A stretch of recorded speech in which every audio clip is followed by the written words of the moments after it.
Hello guys, আসসালামু আলাইকুম। আমাদের ইনকিউবেটর থেকে নতুন কোয়েল পাখির বাচ্চা চলে এসেছে। এবার আমরা 100টা ডিমের মতো দিয়েছিলাম এবং সেখান থেকে প্রায় 50টা কোয়েল পাখির বাচ্চা এসেছে। বাকিগুলো না ফোটার পেছনে মূল কারণ হতে পারে বিদ্যুৎ। এবার আমাদের এলাকায় বিদ্যুৎ একেবারেই থাকেনি, মানে খুবই সমস্যা করেছে। ইভেন এমনও হয়েছে যে দিনের মধ্যে একবারও কারেন্ট আসে নাই। যদিও আমাদের আইপিএস আছে, কিন্তু কারেন্ট এতই সমস্যা করছে যে ইনকিউবেটর অনেক সময় বন্ধ ছিল। তারপরও আলহামদুলিল্লাহ যে কয়টা বাচ্চা ফুটেছে আমরা সেটাও আশা করি নাই, এর জন্য আসলে শুকরিয়া আদায় করতেই হবে।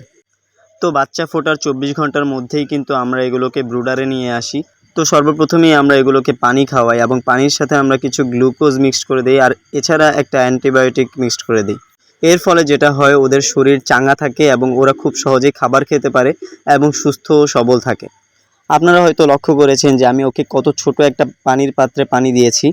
এর থেকে বেশি বড় পাত্রে যদি আপনারা পানি দেন, ওরা কিন্তু ভিজে একাকার হয়ে যাবে এবং অসুখ হবে এবং মারা যেতে পারে।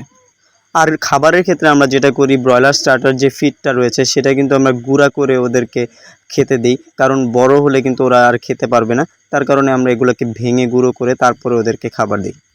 এভাবে 10 থেকে 12 দিন ওদের যত্ন নিতে পারলে কিন্তু ওরা খুব তাড়াতাড়ি বড় হয়ে যাবে এবং আমার বিশ্বাস যে 35 দিনের মধ্যেই ওরা ডিম পাড়া শুরু করবে। আর আমরা রাতে যেটা করি, ওদেরকে ঢেকে দেই, কারণ এখন যেহেতু গরমের দিন আমরা ফ্যান ছেড়ে ঘুমাই।